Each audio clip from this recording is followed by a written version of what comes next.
स्वागत है आप सभी का आपके अपने चैनल एकलव्य एजुकेशन सेंटर के इस नए वीडियो में। दोस्तों, आज के इस वीडियो में हम यह जानने का प्रयास करेंगे कि गेंदा के फूल की खेती कैसे करें, अर्थात गेंदा के फूल के नर्सरी लगाने से लेकर उसके पूरी तरीकों से तैयार होने तक की सभी प्रक्रियाओं पर विस्तार से जानकारी प्राप्त करने की कोशिश करेंगे इस वीडियो में। और इसके साथ यह भी जानने का प्रयास करेंगे कि गेंदा के फूल की कौन से हाइब्रिड वेराइटी का चयन करें जो हमें ज़्यादा से ज़्यादा पैदावार देने में समर्थ हो सके। और इसके साथ यह भी जान लेंगे कि अपने गेंदा के फसल में हम कौन कौन से खादों का प्रयोग कर सकते हैं। तो चलिए इस बेहद ही महत्वपूर्ण वीडियो की शुरुआत करते हैं। जैसा कि आप जानते हैं कि गेंदा की खेती यानी गेंदा के फूल की खेती लगभग वर्ष के सभी मौसमों में किया जा सकता है। यानी गेंदा की फूल की खेती बरसात के मौसम में भी किया जा सकता है, गर्मी में भी किया जा सकता है और इसके साथ साथ ठंडी के मौसम में भी गेंदा की फूल की खेती की जा सकती है। तो आइए समझते हैं कि गेंदा के फूल की खेती करने के लिए हम कौन कौन से हाइब्रिड वेराइटी का चयन कर सकते हैं। तो उसमें सबसे पहला है पूसा बसंती गेंदा। यानी पूसा बसंती गेंदा एक गेंदा की फूल की हाइब्रिड वेराइटी है जो लगभग 135 से 145 दिनों में पूरी तरीकों से तैयार हो जाता है। यानी इसमें फूल लगना शुरू हो जाते हैं 135 से 145 दिन के अंतर्गत में। अर्थात पूसा बसंती गेंदा की जो किस्म आती है इसकी खेती भारत के सभी क्षेत्रों में किया जा सकता है। इसी क्रम में जब हम आगे बढ़ते हैं तो अगला है पूसा नारंगी गेंदा की किस्म। यानी पूसा नारंगी गेंदा की किस्म एक गेंदा की हाइब्रिड वेराइटी है और यह लगभग 125 से 135 दिनों में पूरी तरीकों से तैयार हो जाता है। यानी इनके हम हार्वेस्टिंग की प्रक्रियाओं को शुरू कर सकते हैं और इसकी खेती दक्षिणी भारत के विशेष क्षेत्रों में किया जाता है। यानी दक्षिणी भारत में जब हम जाएंगे तो निश्चित तौर पर वहां पर पूसा नारंगी गेंदा की जो किस्म है अच्छे तरीकों से ग्रोथ करती है और यही वजह है कि यहाँ पर सबसे ज्यादा पूसा नारंगी गेंदा की खेती होती है। इसी क्रम में जब हम आगे बढ़ते हैं तो अगला है पूसा अर्पित। यानी पूसा अर्पित गेंदा की एक हाइब्रिड वेराइटी है और इसकी भी खेती लगभग भारत के सभी क्षेत्रों में किया जा सकता है। जब इसकी तैयार होने की बातें होती है तो यह लगभग 130 से 150 दिनों के अंतर्गत में, यानी कह सकते हैं 130 से 140 दिनों के अंतर्गत में इसमें फूल लगना शुरू हो जाते हैं।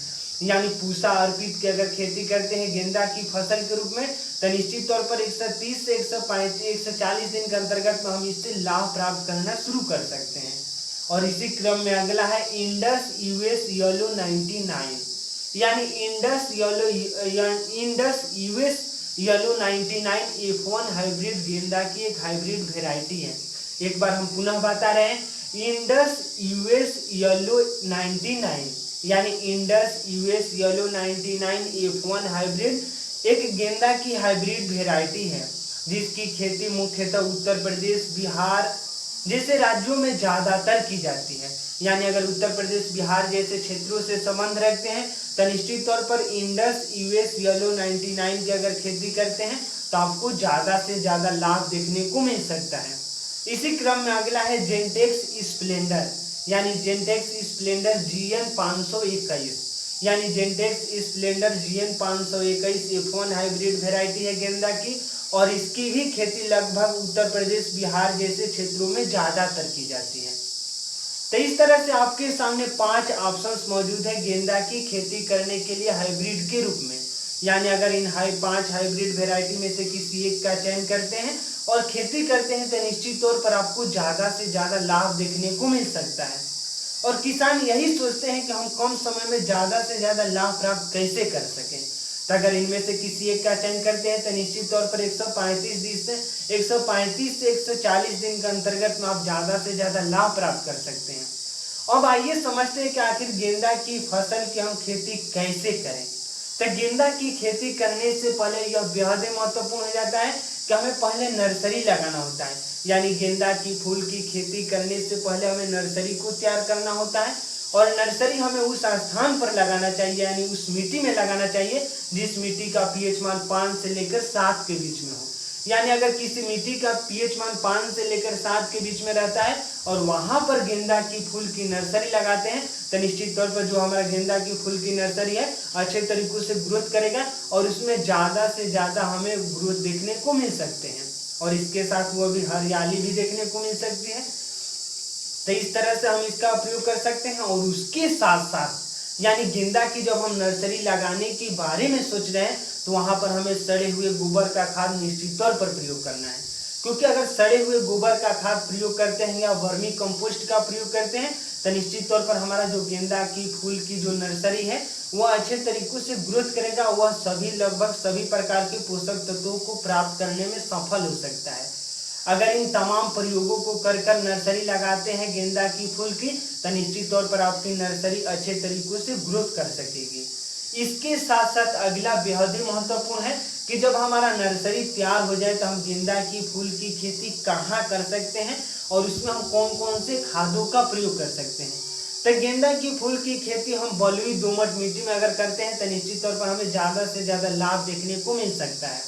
और इसके साथ साथ यह भी बेहद ही महत्वपूर्ण है कि जहाँ कहीं भी अगर हम गेंदा के फूल की खेती करने के बारे में सोच रहे हैं तो उस मिट्टी में हमें सड़े हुए गोबर का खाद निश्चित तौर पर प्रयोग करना है।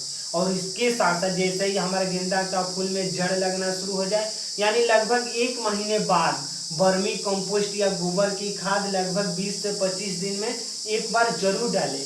यानी गेंदा की फूल की खेती में हमें ज़्यादा खादों का प्रयोग नहीं करना है, यानी हमें केवल सड़े हुए गोबर का खाद प्रयोग करना है और प्रत्येक 20 से 25 दिन के अंतराल में, यानी जैसे आज आपने गोबर का खाद प्रयोग कर दिया है अपने गेंदा की फसल में तो निश्चित तौर पर अगले 20 से 25 दिनों के अंतराल में आप निश्चित तौर पर गोबर का खाद प्रयोग करें। अगर इस तरीकों से अगर खेती करते हैं तो निश्चित तौर पर आपको लाभ देखने को मिल सकता है। तो इस तरह से यह एक वैज्ञानिक विधि हुई, यानी इस वैज्ञानिक विधि के अंतर्गत में अगर गेंदा की फूल की खेती करते हैं तो निश्चित तौर पर आपको लाभ देखने को मिल सकता है और तमाम किसान इसका प्रयोग भी कर रहे हैं जिससे उनको लाभ भी मिल रहा है। तो हम आशा करते हैं कि आप अपने गेंदा की फसल में निश्चित तौर पर इनका प्रयोग करेंगे। तो आज की इस बेहद ही महत्वपूर्ण वीडियो में बस इतना ही। अगर आप हमारे चैनल के साथ नए जुड़े हैं और वीडियो अच्छा लग रहा है, कुछ सीख पा रहे हैं इस वीडियो के माध्यम से, तो हमारे चैनल को कर दीजिए सब्सक्राइब, ताकि हमारे द्वारा अपलोड किया गया हर वीडियो आपके पास सबसे पहले पहुंच जाए और हम तथा हमारी टीम भी उत्साहित महसूस करें कि आपके लिए हम कुछ अच्छा कार्य कर रहे हैं। तो हमें दीजिए इजाजत। धन्यवाद। Thank you.